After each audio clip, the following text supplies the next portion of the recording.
Could you imagine?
Good evening, ladies and gentlemen.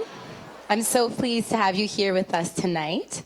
My name is Rebecca Masai, and I, along with the St. FX Students Union, the Women and Gender Studies Department, and the McKenna Center for Student Leadership are so happy to welcome you here tonight. We are here to present to you Amanda Lindhout. She is a world-renowned philanthropist, humanitarian, and author.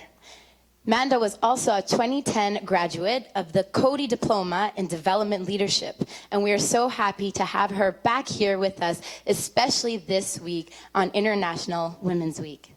That being said, I'd like to introduce the Student Success Leader, Lauren Agnew, to introduce our accomplished guest.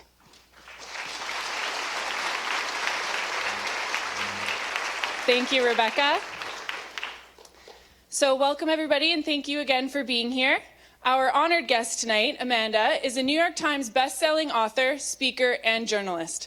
Her multiple award-winning memoir, A House in the Sky, has been on the Globe and Mail Top 10 list for over 3 years. A House in the Sky, the story of Amanda's years as an aspiring television war reporter in Iraq and Afghanistan, as well as the 460 days she spent as a hostage in Somalia, was recently optioned by Hollywood production company Annapurna Pictures, with Oscar-nominated actress Rooney Mara to play the role of Amanda. An internationally renowned public speaker, Amanda's notable clients include Google, Bill Clinton, and Richard Branson. Amanda has visited over 25 countries as a keynote speaker at events, some with audiences as large as 16,000 people. Her more recent work as a journalist has included writing feature stories in Maclean's and the National Post, as well as guest hosting CBC's The Current. A graduate of the Coady International Institute, Amanda has also founded the Somali Women's Scholarship Program, which looks to identify promising, naturally gifted leaders who know they can make a difference in Somalia and supports them through their university degree programs. She's traveled to over 70 countries and is with us tonight to continue to spread her message of forgiveness, compassion, and determination. Please join me in giving a warm St. FX welcome to Amanda Lindhout.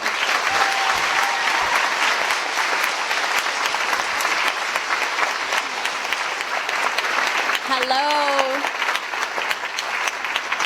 Good evening, everyone. Wow, I'll just say, I'm feeling a little emotional before I even get on the stage. I mean, what an incredible opportunity for me to be here. I mean, I studied at Coady, and now to be here as a speaker, to see so many people sitting on the stairs. You guys want to hear what I have to say is just like a pinch me moment in my life. It's really amazing. So thank you for taking the time out of your schedules to be here, to want to hear what I have to say.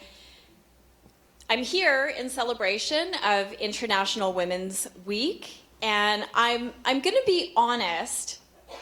A couple of years ago, I felt that this day was a separation of women, and that giving us this day kind of fed into this ridiculous notion that we're somehow a minority group, and that celebrating this day just contributed to that idea, because I've always known that we women were equal to men. There are as many of us as there are them, and I saw the creation of this day back then as kind of a step back. Like, why do we need a special day to be recognized?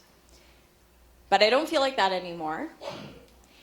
That idea that I had back then was uninformed. Because women around the world, as I know and have lived firsthand, are facing oppression and marginalization. And particularly right now, today, in the face of the Donald Trump administration just across the border, and the restrictions being placed on, say, women's productive rights, I can't think of any day more important to celebrate than International Women's Day. And I'm not here today to make a political statement. I'm going to share with you my own story, but I can tell you that I'm scared in some ways when I think about what the future may have in store for women. I see that even progressive countries like the United States can easily slide backwards, and I really believe that it is our responsibility to fiercely protect our own rights. When I watch the news, These days, I'm kind of terrified because I'm terrified about the onslaught of restrictions that are being placed upon women. Men around the world are determining for us what we should do with our bodies, when and if we can have children through birth control regulations, and of course there's still really great disparity for equal pay. Women are still being abducted and raped and sold into slavery. Women are being assaulted, and too often the men that are responsible are walking away with little more than a slap on their wrists, even here, even in North America. We're not treated as equals in the world, even in 2017. And here in Canada, we enjoy many freedoms that other women around the world don't have. We live in a country that provides opportunity to females. We have laws here that protect us and our bodies, but it's not perfect. We, too, as Canadians, we have a long road to equality. I have come to understand through my own very unique life experiences, which I'm going to share with you here tonight, that the suffering of women around the world, it is our responsibility, and that all women's freedoms are ours to protect and to defend. I grew up in Red Deer, Alberta, and as a girl, I lived with my mom, who was a single mother. She worked for minimum wage at our local grocery store. She worked at the local Food City. I have two brothers. And we grew up on welfare. We got our Christmas presents from the Christmas Bureau. I would look for mine under the tree and see the label that said, "Girl, age 9. Well, that was for me. My mother was herself the victim of sexual abuse when she was a child, and that impacted her in many ways that manifest when she was an adult in the relationships that she chose. She often chose abusive relationships. And as a child, I lived with those men. I watched these abusive, alcohol and drug-addicted men beat my mother. We spent a lot of time in women's shelters. My mom often fearing for her life, afraid of these men discovering where she was. I really had no choice as a young woman but to internalize that violence. I didn't have anybody to talk to about it, but I had an escape. And my escape came to me through the pages of my National Geographic magazines. I bought them for about 25 cents a piece from this used bookstore that was down the road, my favorite place in the world. And I kept a great big stack of them in my bedroom, and I reached for them when things in my house got really tough. I dreamed of living a big life. I dreamed of living a life that was really different than the one that I knew in Red Deer. And the images that I saw on those pages of this world out there somewhere, this exotic and beautiful and colorful place that frankly looked a little different than Red Deer, it really called to me.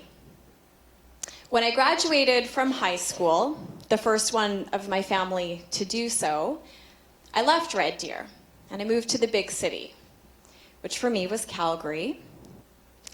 University didn't really seem like much of an option for me. My family just simply had no money for that. And so I followed in my mom's footsteps and I started to work. I was working minimum wage jobs, but I found the service industry, and I was also making some tips working in restaurants. And so I saved all of those because I had a dream for myself, which was to travel, to see the world, to see the places that I had grown up looking at in National Geographic. When I was 19, I bought my first plane ticket. I went to Venezuela in South America. I took a 6-week trip there. And that trip really changed my life because for me, it was all the affirmation that I needed that the world was an accessible place, even for somebody like me, even for somebody with a poor. And that was all that I really needed to keep going. And so all through my 20s, I traveled. I traveled all over the world. I went to over 50 countries. I was usually alone with a backpack on. I was always traveling on a shoestring budget. I was learning how to get by on $10 a day in places like India. I tried to do good as I traveled. I volunteered a lot. I spent a lot of time in Calcutta volunteering there for one of Mother Teresa's missions, but I was also having a lot of fun and adventures. I hiked up to Everest Base Camp in Nepal. I went diving in the Red Sea. I went on safaris in Africa. And then between these trips, basically, when I ran out of money, I'd go back to Calgary. I'd live in a little shoebox-sized apartment, and I'd again start working and saving for my next trip. What I was discovering about the world during these early travels is that it's not really the place that we see on TV. The world isn't really the place that we read about in the newspapers. In fact, everywhere around the world, people have a lot more in common than they do any differences. People everywhere, they generally want the same things. They want to be safe. They want to be educated. They want opportunities. They want to be able to provide for their children. I ended up exploring a lot of countries that most people consider to be off limits. I went to places like Pakistan. I traveled around the Middle East, Bangladesh, Syria. I'm 35 now, and I guess you could say it surprises even me that I had the nerve or the courage to go to those kind of countries as a young woman alone, but most of you are probably around that age in your early 20s, and looking back on that time in my life, I think I felt then quite invincible. It was easy to believe that nothing bad was going to happen to me.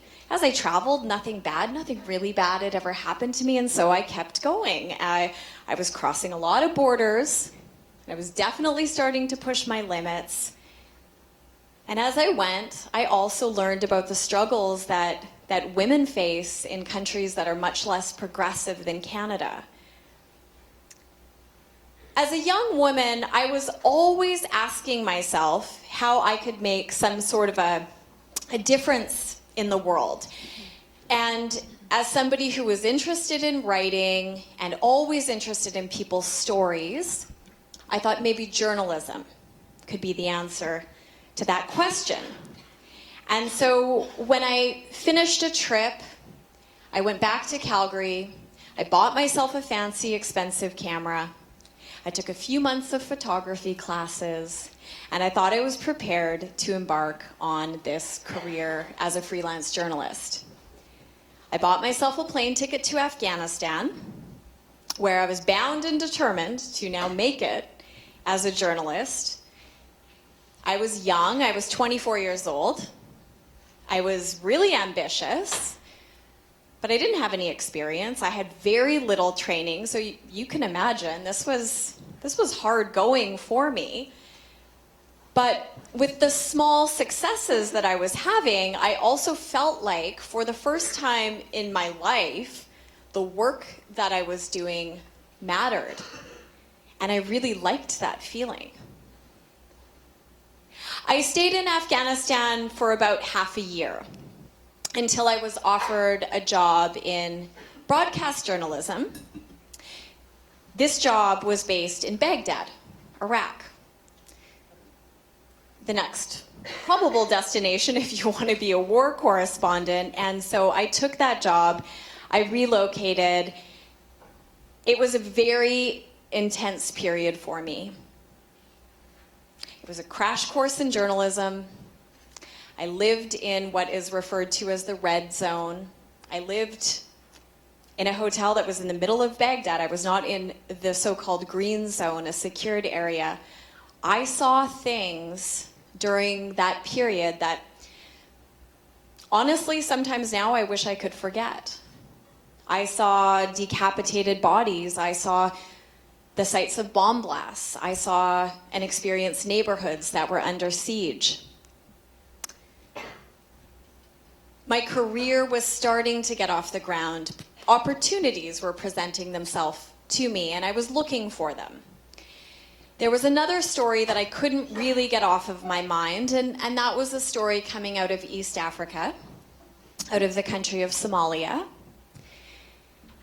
Somalia, if you don't know, is right on the Horn of Africa. It is one of the poorest countries in the entire world. It's a place that has been at war for most of the last 25 years. Large parts of the country are controlled by a terrorist organization that's called Al-Shabaab, and much of the country is a place where women have almost no rights. Millions of Somali people have been forced out of the country because of the war or are living internally as refugees. It's a country that is considered by almost everyone to be one of the worst humanitarian crises on our planet. So there I was, living in Baghdad, looking for other stories, and I saw an opportunity to go to East Africa in the summer of 2008.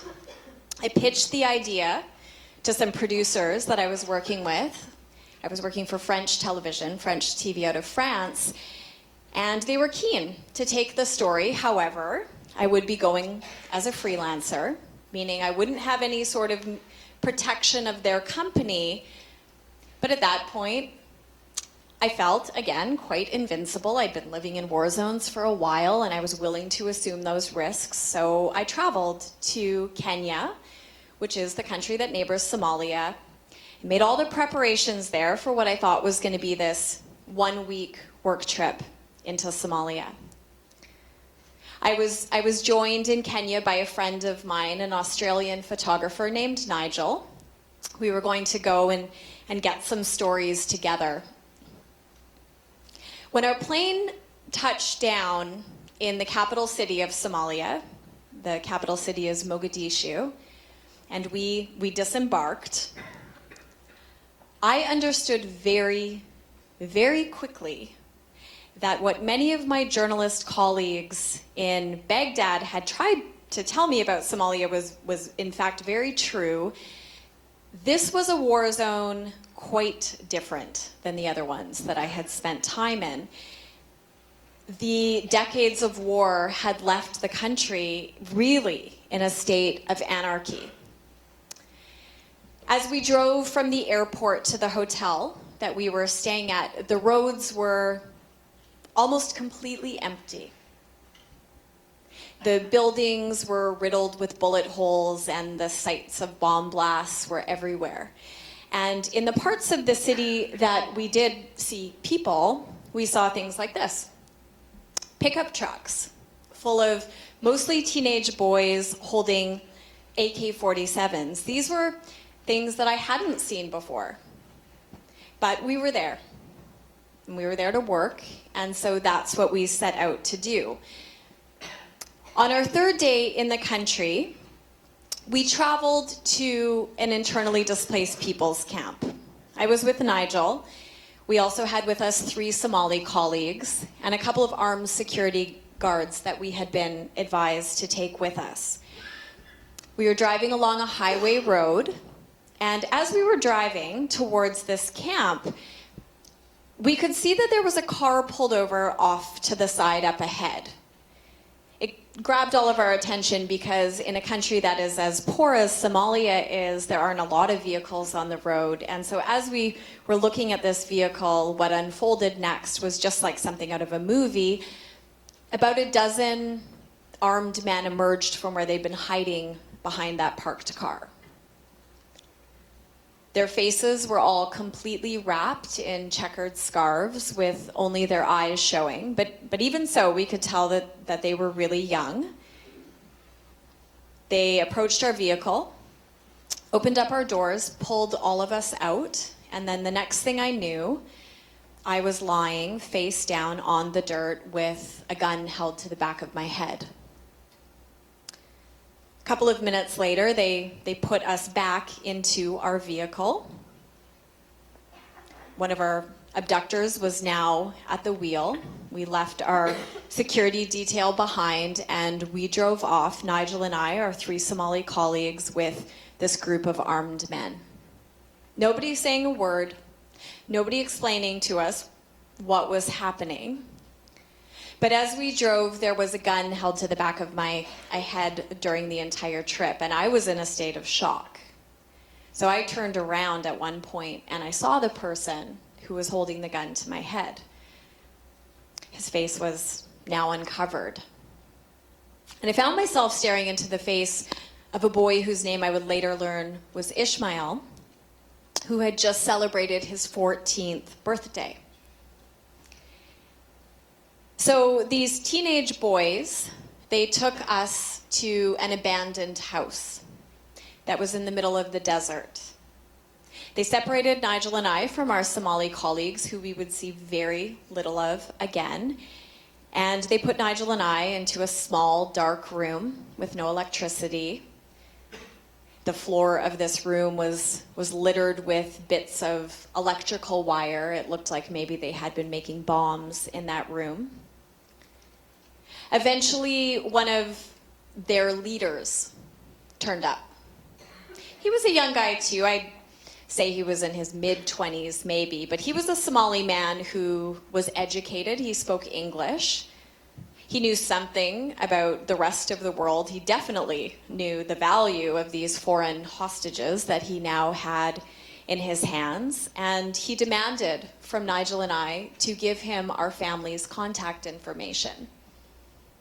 Of course, we had no choice.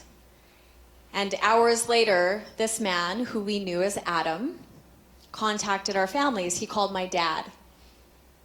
My dad didn't answer. It was the middle of the night in Alberta, but he did leave a voicemail message for him. He was demanding $1.5 million US for my life. Nigel's family received an identical phone call, and neither of our families had $3 million to bring us home. Both of our governments, the Canadian and Australian governments, they don't pay ransoms, which, by the way, I think is a good policy to have because it protects people like me, people who like to travel, so we don't become targets of kidnapping. But there I was, I had been kidnapped. And this guy was saying to us that if this ransom wasn't paid and wasn't paid quickly, he was going to kill us. He was telling us that he was going to behead us. And so we waited. Somehow those first days turned into our first weeks, which turned into our first months. And we were moved around a lot. Always in the middle of the night, never knowing what was going to happen or where we were going. We were usually blindfolded, sometimes with hoods over our heads, always knowing that there was the possibility of death. Very early on, our kidnappers, they changed our names. So Nigel was given the name Noah, and they renamed me Amina, which was a name I ended up living with for a long time. It may seem like a small thing in the big picture of all the things that I suffered in captivity, but I can tell you how deeply dehumanizing it is to lose your own name. We had been abducted by a group of mostly teenage boys. Most of them were between the ages of 14 and 18. These were young men that had never been to school. Most of them were orphans. A couple of them had terrible scarring on their bodies where they'd been shot, where they'd been injured in bomb blasts. Some of them spoke a little bit of English, broken English, that they had learned from listening to the BBC radio that they did every day, and they liked to practice this English. So they would often come into the room that Nigel and I shared. And these guys, they'd sit down on the floor across from us, and they would tell us stories about their own lives, about their journey to becoming part of this kidnapping. And we heard really terrible stories from these young men. We heard from them what life is like in these huge internally displaced people's camps that are all over Somalia. We heard stories from them of watching their own siblings die of hunger. We heard stories from them of watching their families and their neighbors massacred right in front of them. All of these young men who were involved in our abduction, they were born into this culture of war. They have been brought up around guns and death and violence. They live in a world where going to school, well, that's not really an option, nor is getting a real job. And so when these criminal gangs or these extremist groups go into the camps where these young men live and basically give them an opportunity, they offer them a job. They pay them a couple of dollars a month, and they give them a gun and some training. But I think more importantly for those young people, they give them a sense of purpose. They give them a sense of belonging that in the absence of institutions like schools, then it's not really that surprising that so many young people in a country like Somalia ultimately end up joining these groups. Several months into our abduction, you're just seeing a picture up here. I'm going to stop for a second just to explain the picture on the screen. That is me in the red, and that is Nigel beside me, and those are our kidnappers behind us. That is a screen grab from a video that our kidnappers made to demand ransom from the government. Several months into our ordeal, our kidnappers very suddenly separated us. They just came into Nigel and I's room, and without any explanation, they picked up Nigel's few belongings and they took him out of the room and put him in another room in the same house, but we were separated and we were told that if we tried to communicate with each other, we would be killed. So just like that, all of a sudden I was alone. I mean, really alone for the first time in my life. I was just alone in this empty room with no electricity. I was just alone with my own mind. And I remember at that point, my greatest fear being losing my mind, thinking this is how people become insane, left in a room by themselves. And so I did everything I could to occupy my mind. I would wake up in the morning, if I had slept at all, and I'd start walking in circles around the room all day long. And as I walked, as I moved my body, I would engage my imagination. I would think about all the beauty of the world that I had been so lucky to see before I'd been abducted. I would think about all the things that I wanted to do with my life if I were to be given another chance at it. But time was passing, and I was becoming really desperate. And so was Nigel. Sexual abuse had started. As soon as Nigel and I were separated, one of these young men started visiting my room and hurting me. And so out of a state of total desperation, I started to take really big risks to communicate with Nigel. When I would go to the bathroom, I found that I could whisper to him in the hallway if they weren't paying very close attention. And in this way, Nigel and I, we could communicate, we could exchange information. And we did that for months.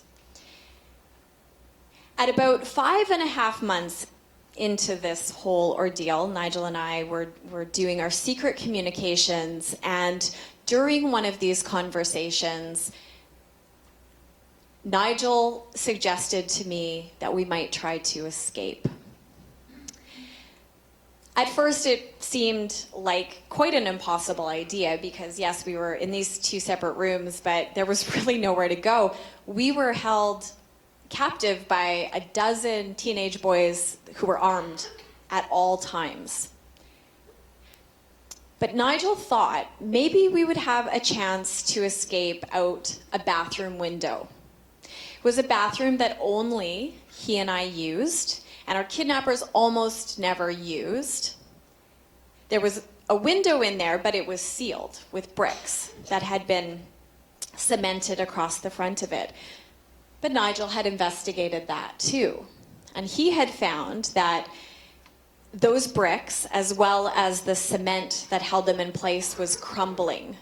This house was old. And Nigel thought maybe we could dig our way out. We had a pair of nail clippers that our kidnappers had given to us.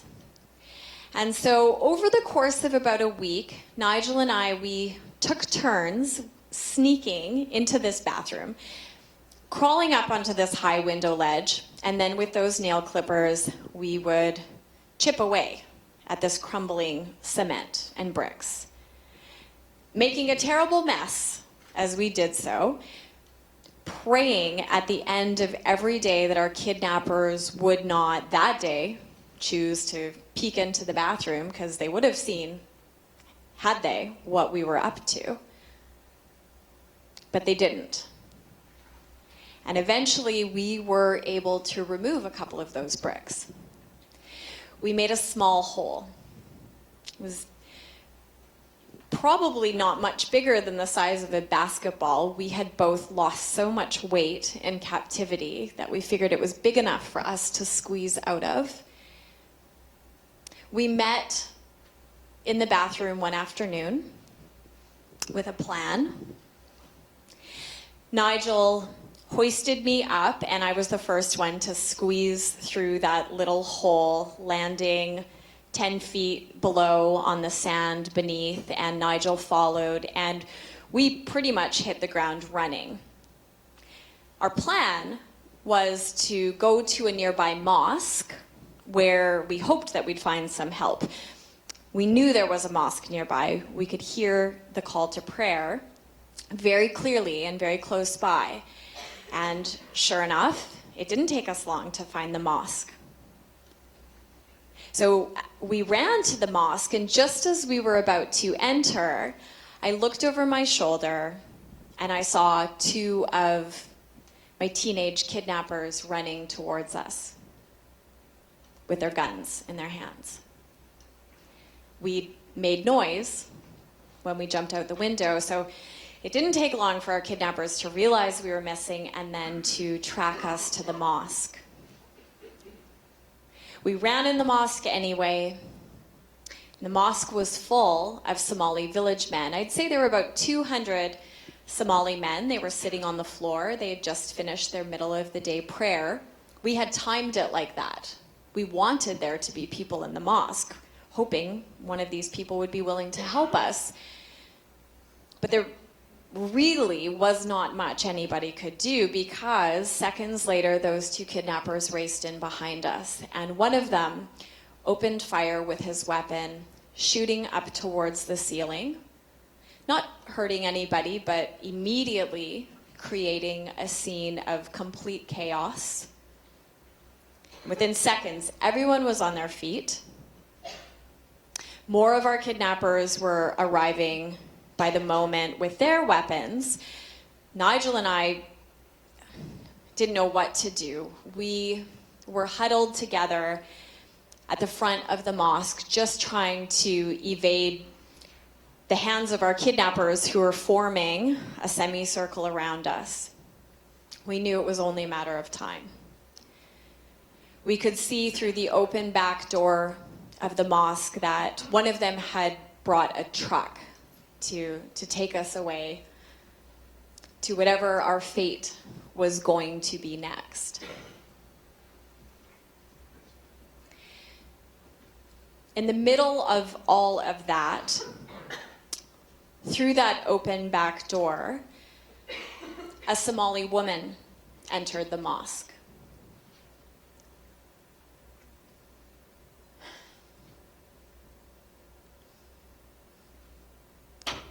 This was the first woman that I had seen in 5.5 months.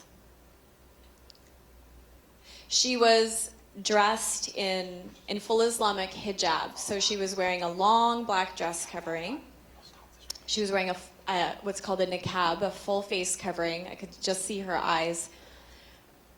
And this woman, she made her way through this crowd of angry and armed men.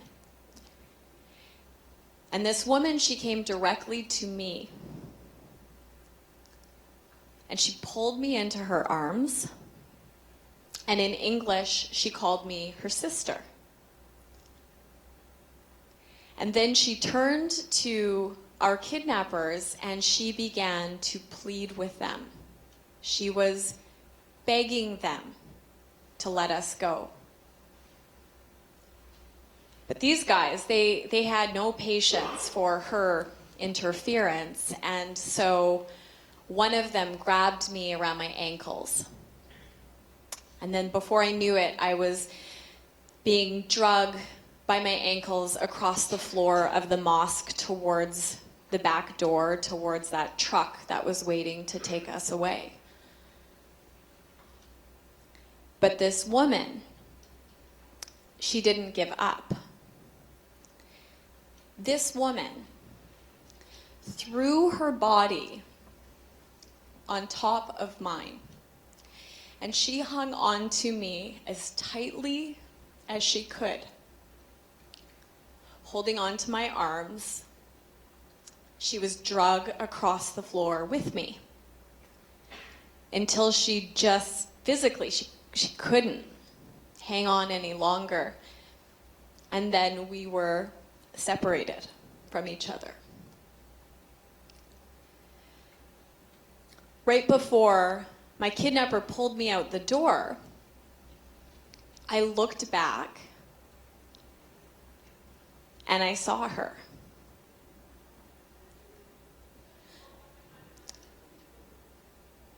She was on the floor, and her face covering had been pulled off of her face. And I saw a woman who was about the same age as my mom. She had tears pouring down her face. And she still had her hand outstretched to help me. Even as 3 men with guns moved in and surrounded her.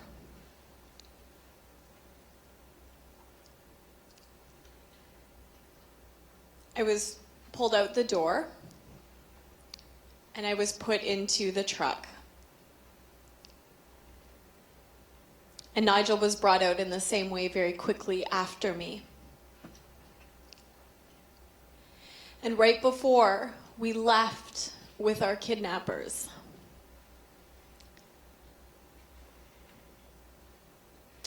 there was a gunshot inside the mosque.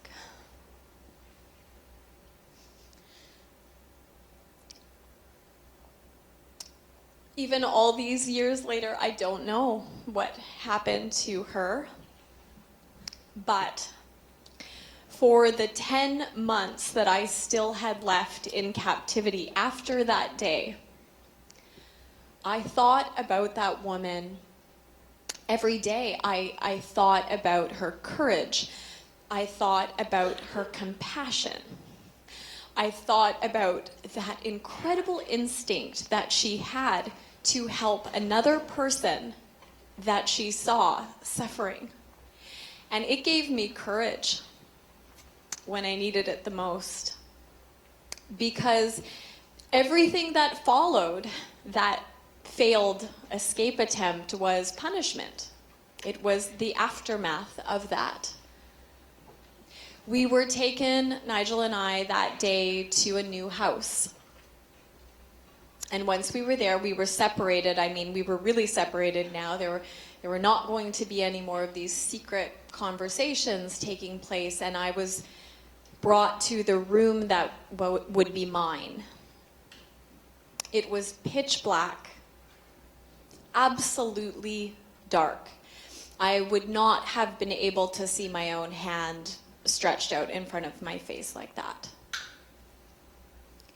I couldn't move my body anymore because my kidnappers that day took a thick, heavy metal chain, wound it around my ankles in a sort of figure 8, secured that with heavy padlocks, which remained on for the next 10.5 months. I could not sit up. I couldn't even lie on my back. Chained like I could lie only on my side, on the floor for 24 hours a day. There were all sorts of new rules for me in this place that I named to myself the Dark House. I couldn't speak. They wouldn't allow me to make any noise at all, no matter what was happening to me, no matter what they were doing to me. I was allowed to use the washroom exactly 5 times a day, no more, for exactly 3 minutes each time. It was timed with a stopwatch. You wouldn't want to be late. Very difficult to move with those leg shackles on. I remember the shock of that experience and feeling like I had lost everything, even the things that you think can't be taken away from you, like the sky. I did not see the sky for all of that time. I didn't laugh once. It was so hot in there. I never felt the feeling of a breeze, though. There was no light. I didn't even have my own name. I was 27 years old at that time, in a pitch black room in Somalia, and all I could think about was survival, getting through the minutes which would add up to a day, and then it would start all over again. And I thought about my choices that had led me into Somalia. In many ways, I had been quite naive to go into a country like Somalia with the little experience that I had as a journalist, but I couldn't take it back then. There I was, and time was passing. My 28th birthday came and went. The 1-year anniversary of my abduction passed. And during that time, these voices in my head would war with each other. I can't bear it. And then this calm voice from somewhere inside me would come through and say, you have to hang on. But this blackness edged over me, and I can say that I truly understood what it means to feel hopeless, to feel despair during some of those moments. But my most difficult moments, they were not actually the times that the physical pain was the worst. I found the most difficult moments in captivity to be the times that my faith in human decency was compromised, when I struggled with seeing how those young men could reach those kind of depths to inflict that kind of suffering on another human being who was me, how they could behave without any sort of conscience. I had moments in captivity where I honestly believed maybe I had died and I was now in hell. It was so scary to see the kind of suffering that a human can inflict on another. And I became consumed by my anger, self-pity, depression, despair. And I felt all of those things in my chest. It felt like this pressure building. It felt to me almost like there were a stick inside of me that was bending and was just about ready to break. I could sense physically that I was approaching some kind of a breaking point, that I was not going to be able to bear that pain, that stress, that suffering anymore. But the thought of this internal break happening was so terrifying to me. I did not know what would happen if that actually occurred, if that meant I was going to become insane. Maybe it was death. I mean, I didn't know. But I felt that whatever it was, whatever was on the other side of that snap, I was not going to be able to survive it. And so I spent all of my energy trying to stop that break from happening. Meaning every time those guys would come into the room and hurt me, which happened every day, multiple times in a day, I would go through all the emotions of hate and anger, and that pressure would build, and then I would sense that snap, and so I would just immediately try to distract myself in my mind. I would try to shut it off by thinking of the life I used to have, or memories of my family. But eventually, that snap was going to happen, and there was nothing that I could do to stop it. And it happened one day when one of my abductors, who was this 18-year-old boy named Abdullah, came into my room to rape me, as he did every single day. Abdullah was the cruelest one of all of my kidnappers.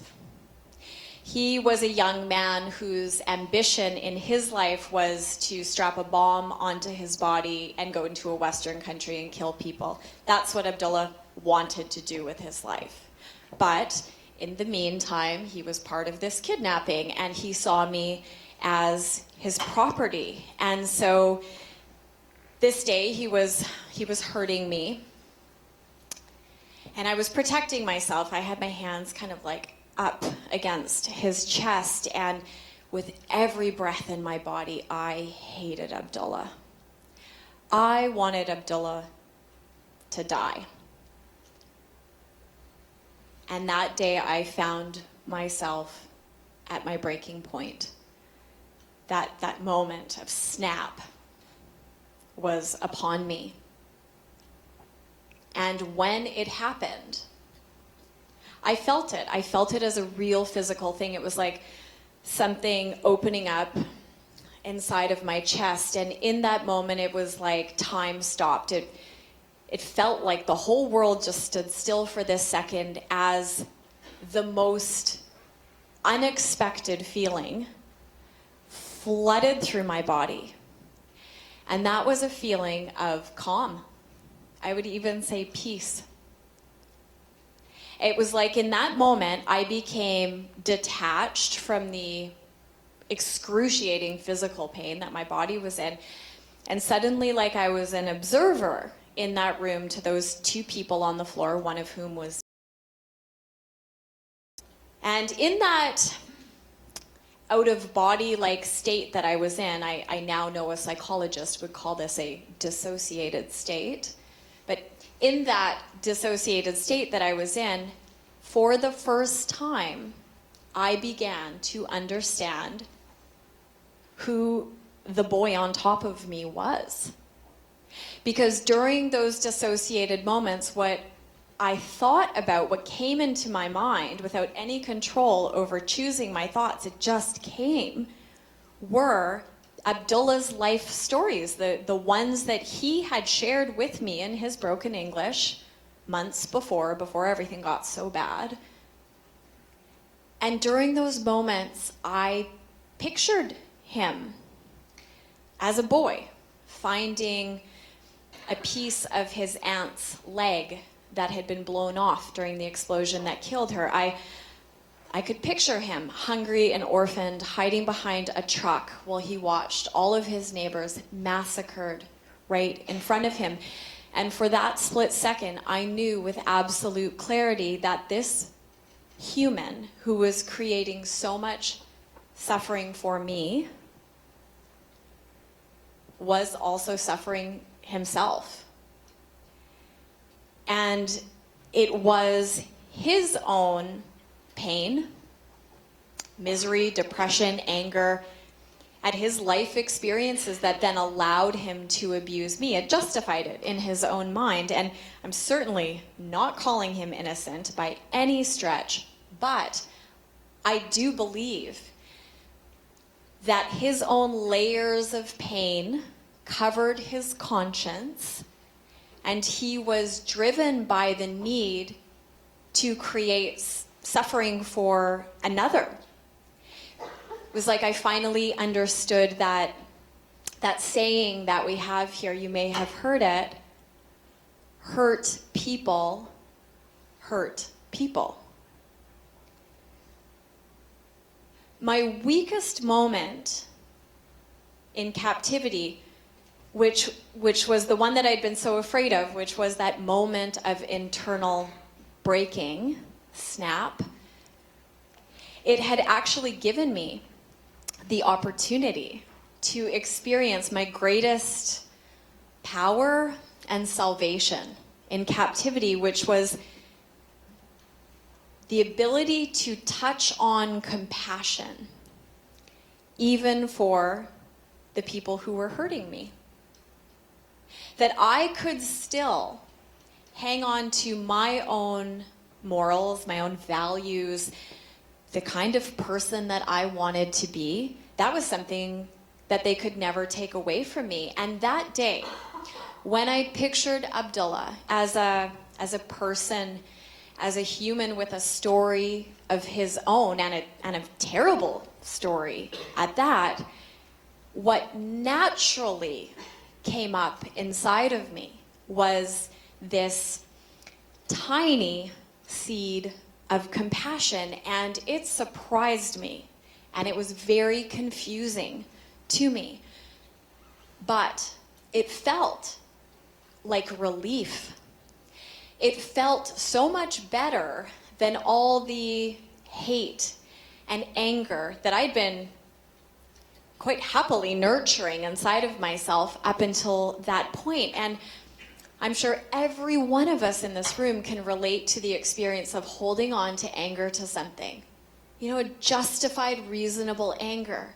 But the bigger it is and the longer you hold on to it, it does not feel good inside of you. It actually starts to make you feel unwell. It was making me sick, to be honest. And when I touched on that seed of compassion, it felt like relief from all of that. And so for my own survival, because believe me, at that moment, I was looking for any moments of relief, I started actively going in search of more of that feeling. So every time they would hurt me, which I've just shared with you was multiple times a day, I would look for that. I mean, every time they hurt me, I was angry. I was so furious. I was full of hate. I was so full of rage. But then they would leave the room, and I was left with all of that. And so I would try to remember the truth, which was, they could only create that suffering for me from their own state of suffering.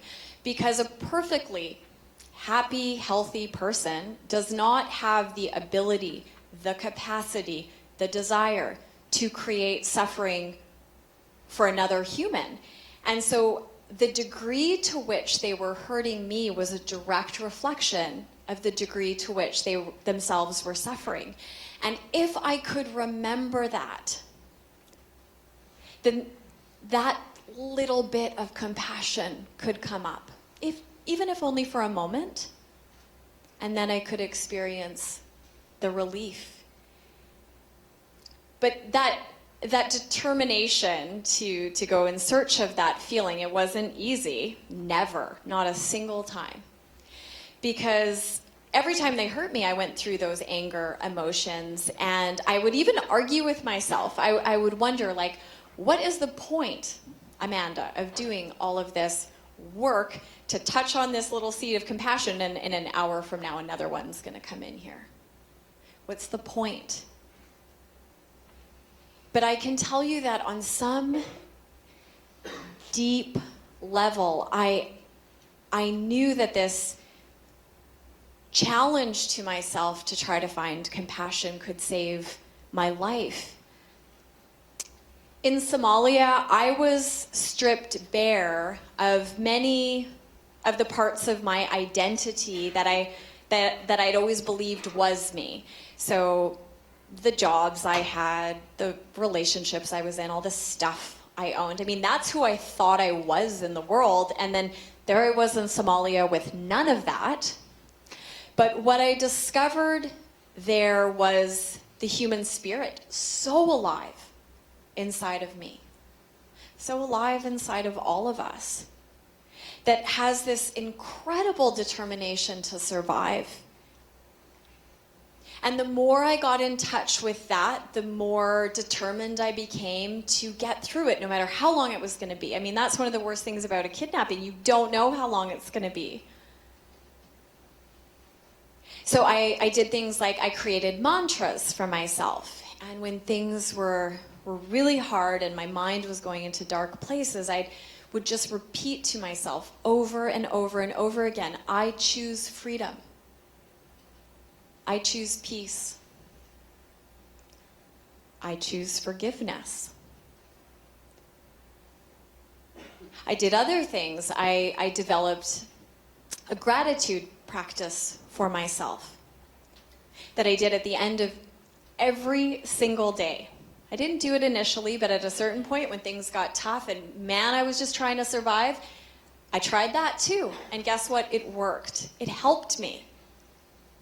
I would force myself at the end of every day to think of something that had happened that day that I could feel grateful for.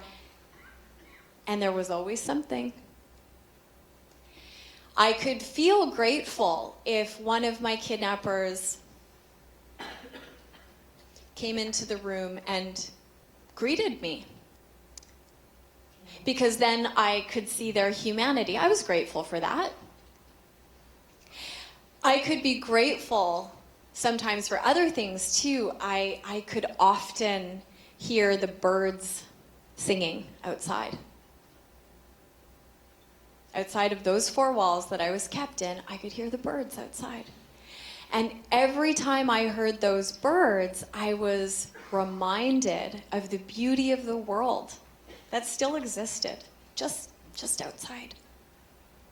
That world that I wanted so badly to live, to be a part of again. On November 25th, 2009, it was day number 460. And we had been moved again. This time I was being held in an animal shed, separate from Nigel, separate from even my kidnappers. And it was a really dark time for me.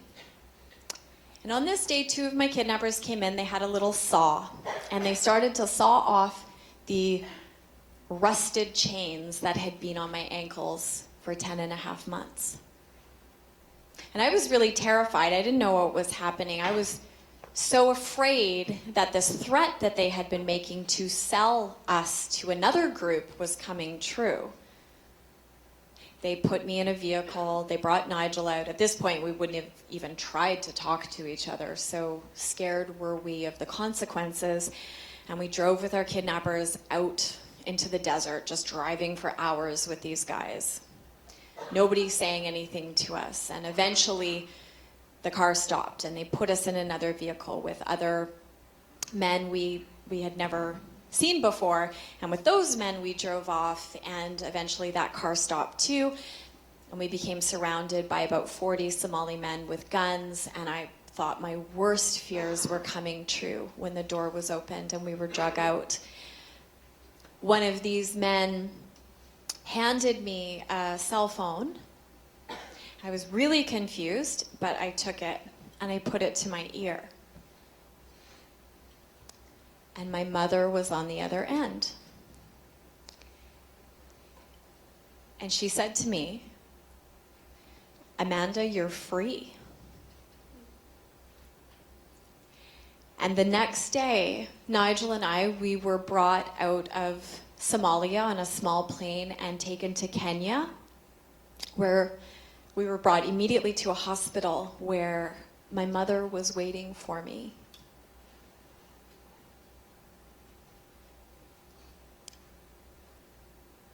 I couldn't walk because my leg muscles were so weak from being in chains all that time. So I was in a wheelchair and they brought me up to the room that I would stay in. And then I saw myself in a mirror for the first time. And I hardly recognized the woman that was looking back at me. So much of my hair had fallen out. I had been starved for a very long time. My body was so malnourished. It had just been falling out. My mouth was full of empty spaces where my teeth had been knocked out and were broken. I was missing 7 of my teeth at that point. I remember looking in the mirror and just thinking, I don't know who I am. Like, who is this woman? Is that me? When I was well enough to travel, I got on a plane with my mom and we went back home to Alberta. My story had gotten a lot of media attention in Canada, and when I returned home, there was literally media camped out on my father's front lawn, waiting to hear what I was going to have to say. But I didn't want to give interviews, even as the media was demanding that I spoke. I didn't want to speak publicly about what had happened to me, but the media speculated and they used words and they used language that really further re-victimized me. I faced a lot of hard realities initially, which included the media's fixation on sexual abuse. In every interview that I went on to give later, when I felt well enough to do so, reporters, and many of them male, would seek out whatever kind of salacious details they could about what I had experienced. And like many survivors of sexual assault, I felt a deep shame about the violations of my body, and I didn't want to talk about it. I was working with therapists at that time to heal that and make sense of the ways that I had been hurt, but one of the first big decisions that I needed to make was what kind of language I was going to use when I shared my story. I didn't want to use the word rape. I didn't want to use the word torture. But even though I didn't use the word rape and torture, they ended up in many of the headlines, and I found that it was, unfortunately, those details that the public focused on too. So I'd go to the grocery store and people would come up and say, "Are you that woman?" And they would ask me really personal questions about what I had went through. I felt victimized every time people would ask me questions like that. How was I tortured? People would ask. How many times was I raped? And following everything that happened to me, retaining and then maintaining my sense of dignity became one of the most important things to me. In 2013, so about 2 years after I was released, I did choose to speak for the first time about surviving sexual abuse. There's a global event called 1 Billion Rising, which is a day of global awareness created by an activist and playwright, Eve Ensler. She started the Vagina Monologue. Some of you will know who she is.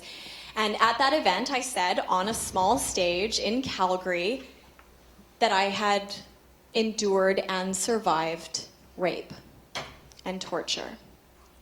And I chose that day to own my experience on my own terms, and it was an empowering experience to do that.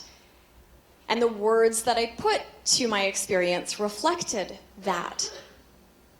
But I never imagined that my small speech in Calgary was going to make headlines around the country and, in fact, the world. The media's fixation on the details of sexual abuse doesn't make it easy to be a survivor. This was one of the headlines that came out that day. And I now know there's no shame at all in being a victim of sexual abuse. Now that I've spent years working on my healing, I can stand beside those words and know that they don't define me. But my aversion to the words used in this headline is not because I'm ashamed. But notice that they call me in this headline a girl. I was 32 years old at the time this article came out. A girl who was chained, starved, and raped. That, I felt, diminished me. I felt it diminished what happened to me, and it certainly was not at the essence of what I spoke of that day at that rally. That is not my identity. It's something that happened to me, but it's not who I am. I have spent the last 7.5 years dealing with post-traumatic stress disorder. Finding the right care for that has been really difficult. The interest in my experiences as a hostage was really overwhelming. I was unsure initially that I ever wanted the details of what I had been through to be public, but as a journalist, I had grown to love writing, and so I took pen to paper, and I discovered in doing so that my story was actually a lot more than just about what had happened to me. It was my experience of the human spirit. And as I wrote, I really let go, and I surrendered to vulnerability, and I worked through anger, and I worked through sadness as I wrote. And that process helped me see my life and myself as a person in the context of decades over many countries through freedom and happiness, and not just as a kidnapping survivor. I didn't isolate my personhood into the 460 days that I had survived. I wrote for about 3.5 years, and that writing process became ultimately my memoir, a book that I published called A House in the Sky. I have worked diligently with therapists over the last 7 years, and I've been given a real education on PTSD. And I have all these tools now to cope with my symptoms, tools that I use every day, like positive visualization, and self-talk, and meditation, and grounding. But I still experience almost daily flashbacks. I still deal all the time with grief. I've also realized that many survivors of interpersonal violence often carry around with them very negative attributions about themselves. And we survivors, we often attack ourselves with our negative thoughts. And I've worked a lot on that, on learning how to stop those negative, hurtful thoughts that I can sometimes feel about myself. I'm still afraid of the dark. I often have nightmares that wake me up at night, and in confined spaces like elevators, I sometimes feel like I can't breathe. Rape is a really terrible violation of a human being. And the only way I could get through that horror was thinking to myself, you can never touch the essence of me. My body is only a part of me. But my body was injured really badly. And that trauma, it still cycles through my body, even now, all these years later. And I'm continually rebuilding over and over every day who I am in the aftermath of that violence. For my own good, I strive towards forgiveness and compassion. Above all the other things that still come up in me, the anger, the confusion, the self-pity, that's still there. But I choose to forgive those teenage boys who took away my freedom, who raped and tortured and abused me, despite the fact that what they were doing was absolutely wrong. I also choose to forgive myself for the impact that my decision to go to Somalia had on my friends and my family, the people that I love the most in the world. But forgiving is not an easy thing to do. Sometimes forgiveness is just a distant point on the horizon, but every day I point my feet in that direction, and some days I get there. And when I do, that feels like real freedom, and many days I don't. But that's also okay, because every day I choose it, every day I want it. And honestly, more than anything else, that is what has helped me move forward with my life.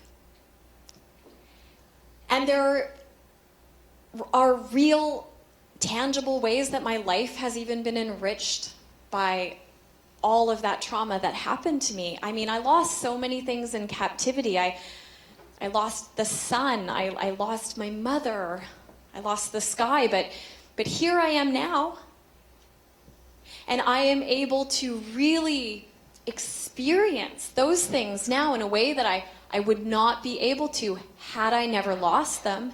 And I'm grateful for that. I choose to be grateful for that. I'm grateful for those moments. Suffering, it often makes us wake up.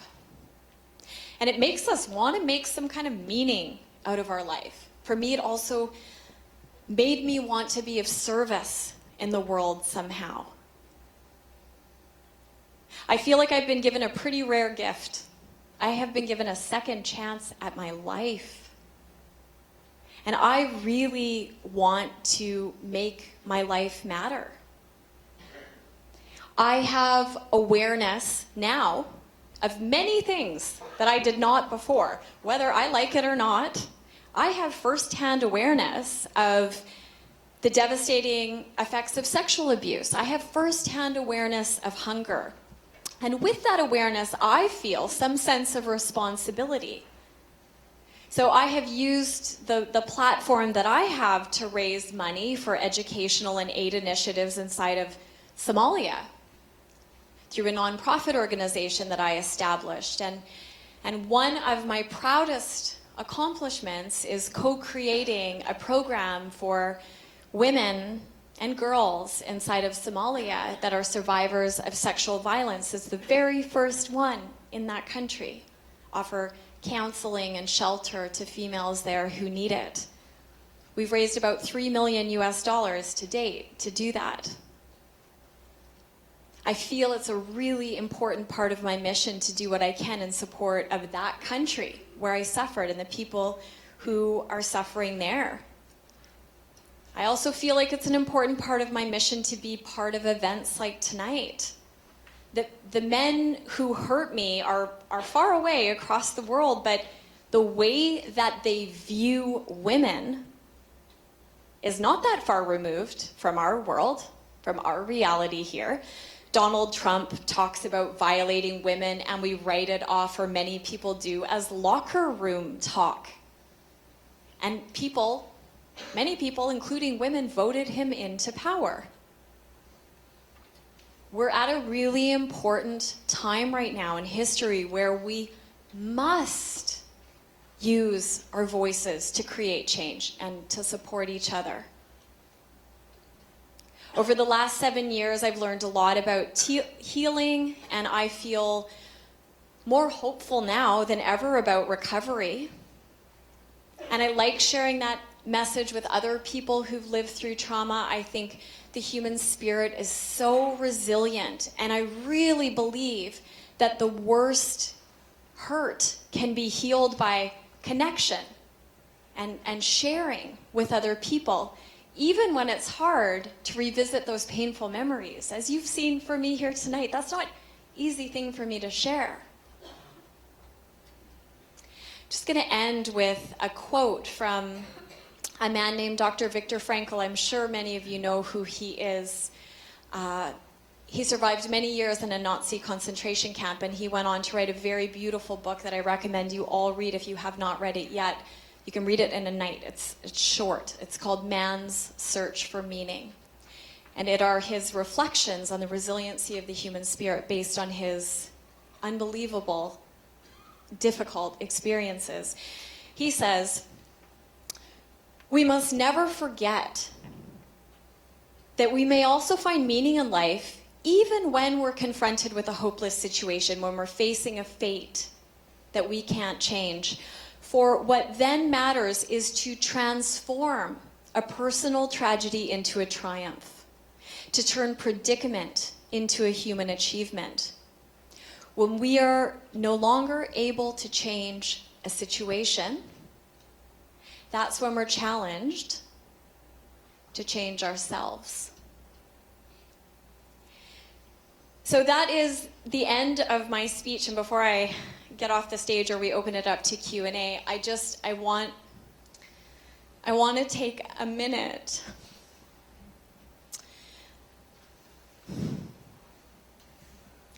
to thank you.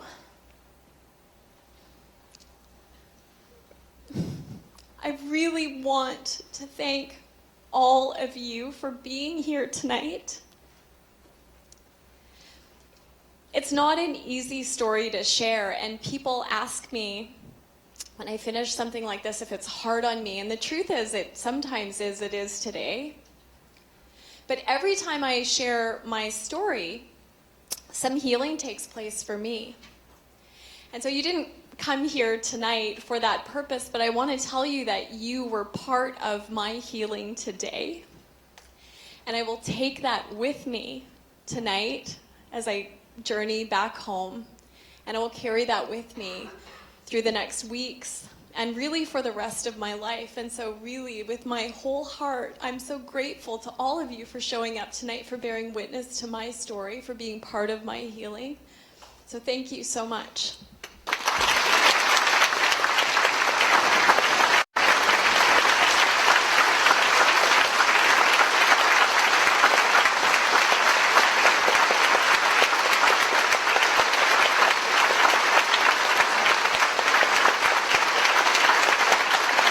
Thank you so much.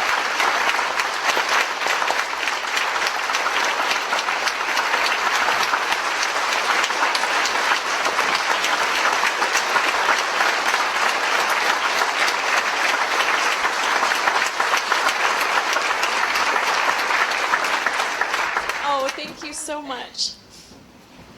Thank you so much, Amanda, for sharing your story, for showing your resilience and your courage, and for showing and sharing your story with all the people here, and for showing the strength that survivors exemplify each and every day. Thank you so much. Through their existence and through their love for other people, and for being here in solidarity with them. So now to the audience. I know I have many questions, just as I'm sure you do. So this is the formal part of the question and answer period. If you have a question, please raise your hand and I will come to you. Please try and keep these questions concise and succinct, as I know there will be many questions that we have for Amanda. Who's going to get it started? It's always like, who's going to ask the first question? There we have one up here.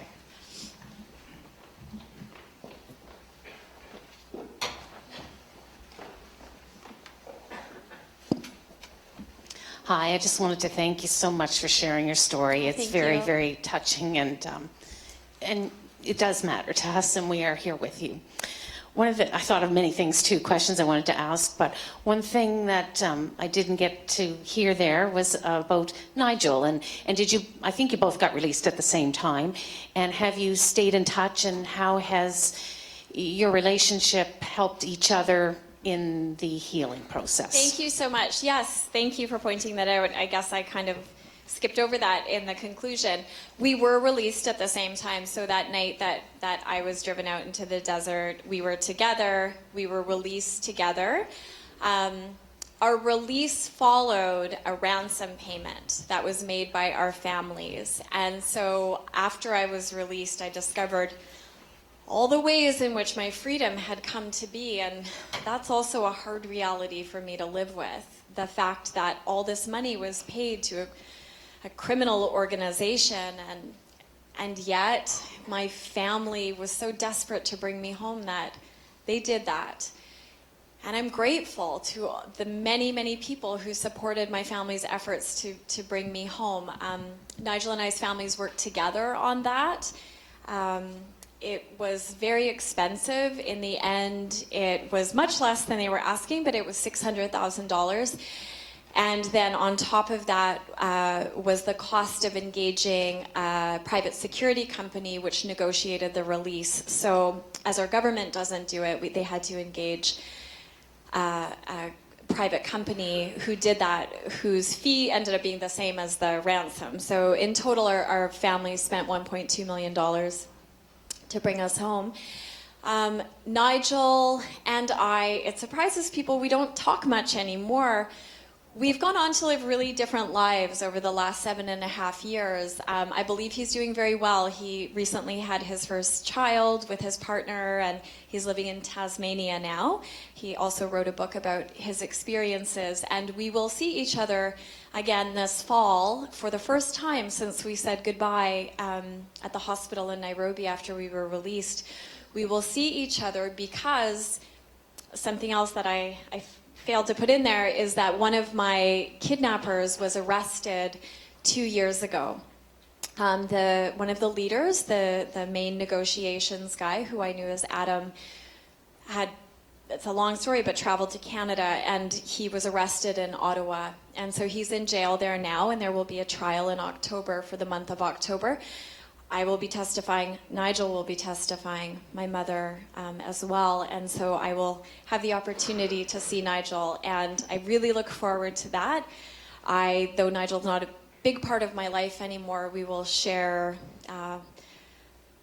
so many memories and experiences that I will carry with me for the rest of my life, and of course I just wish him nothing but success and healing and recovery from his own traumas too.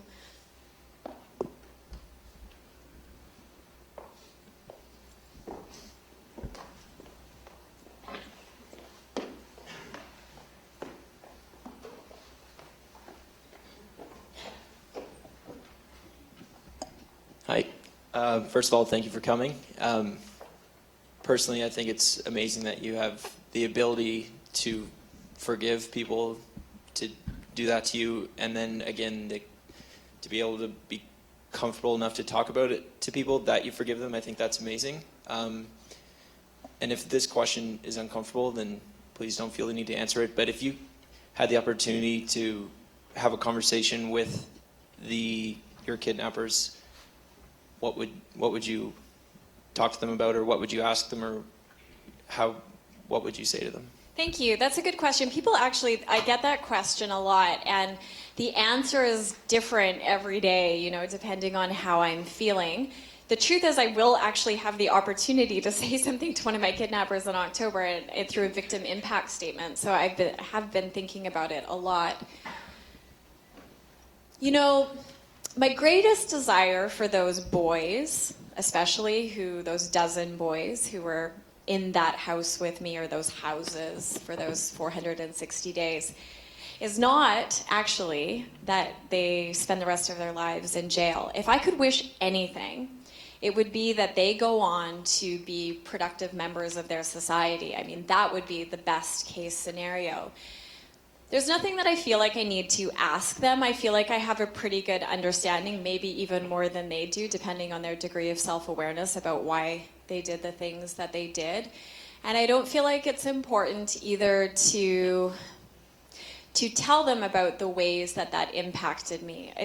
It's just not that important.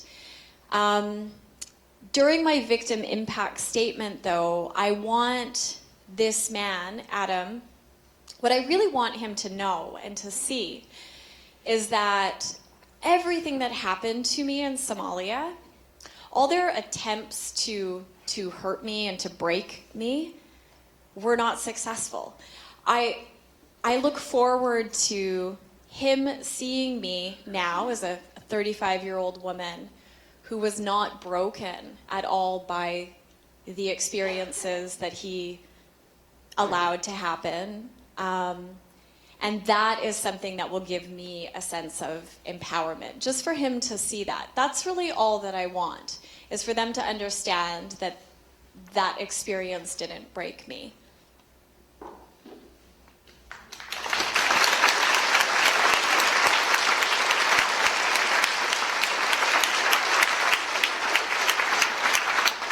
So we have time for 2 more questions. At the top.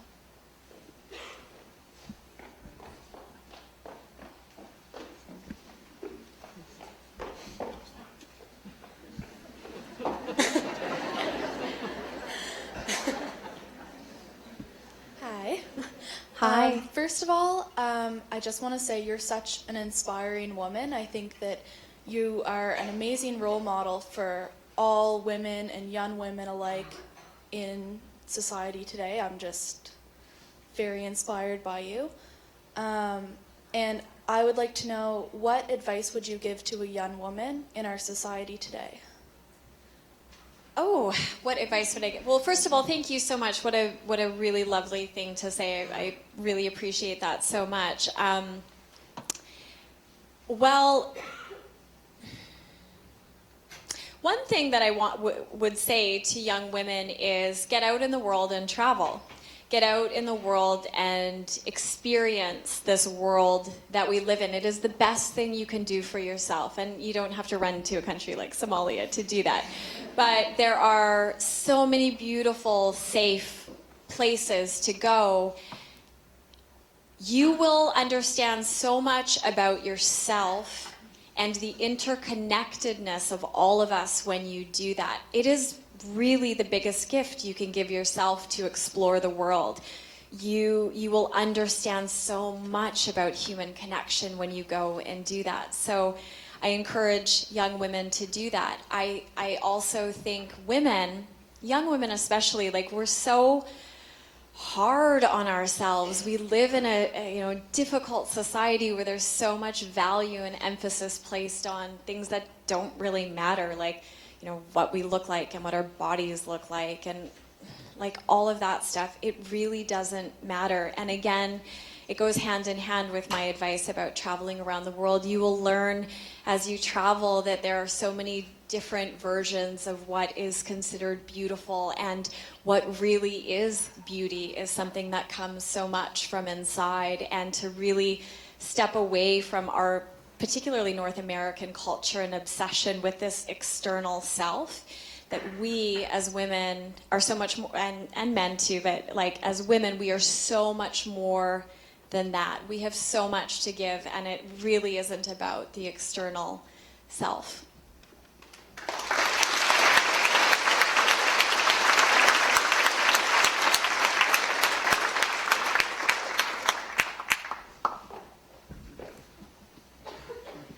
Thank you again for coming and sharing your story with us. My question was, the elderly woman that helped you or attempted to help you escape, and you mentioned how grateful you were to see a stranger begging and pleading for your freedom. Throughout your life and during your captured 465 days, did that woman play a role in your will to continue, and has she influenced your decision making and your future thinking today? Thank you so much. Did everybody hear his question? Yeah? Okay, great. Yes, that woman has had such a huge impact on my life. She may have made the ultimate sacrifice for me. I don't know, as I said, what happened to her that day. The time that I had left after that in captivity, as I mentioned in my speech, I thought about her every day. And during like really tough moments where I didn't feel like I had the strength or the courage to survive, I thought about her. I just couldn't think of anybody stronger than her, like, how she just put herself willingly in the face of that kind of danger and risk to help another human. I mean, it blew my mind. It blows it still. So when I started this nonprofit organization, it was really to honor her initially. So I thought so much in captivity about what I knew about Somalia and what a troubled country it was and all the help that it needed. But I knew I wanted to start with something to really honor that woman. And so I started with female education, and I started by setting up a university scholarship program inside of Somalia. We work with 13 different private universities in Somalia. We identify women, I was going to say young women, but we actually have women of all different ages who are involved in that program who want to take leadership roles in their country. And so this was all set up to honor the woman at the mosque. We've then gone on to do lots of other things, but she was really the catalyst for getting it off of the ground. So she's not only impacted my own life in so many ways, but she's now gone on to create change in her own country through my memory of her and wanting to honor her. And it is one of my dreams in this world that one day I would have the opportunity to meet her if that is possible, if she is still alive, and to tell her about the way that she has touched me, and for her to see the way that she has affected change in her own country through these university scholarships with the I think it's like 75 young women now we've given full university scholarships to in her name.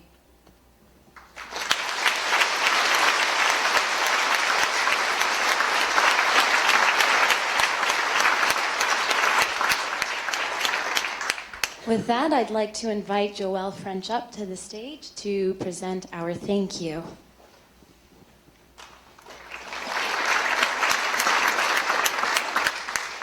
Amanda, I just want to thank you for joining us for International Women's Week and for sharing your story with us today. Your strength, your compassion, and your courage is exemplary and beautiful, and I think we're all walking away a little bit more inspired tonight, so thank you.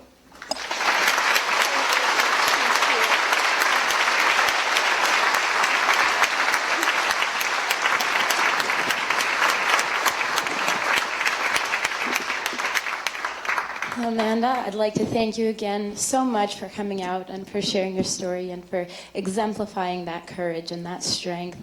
And I'd like to also thank the McKenna Center for Student Leadership, the CNFX Students Union, and the Women and Gender Studies Department for giving us the opportunity to have Amanda speak here with us tonight. Yes, thank you all so much. It was a real honor to be here today. Thank you so much.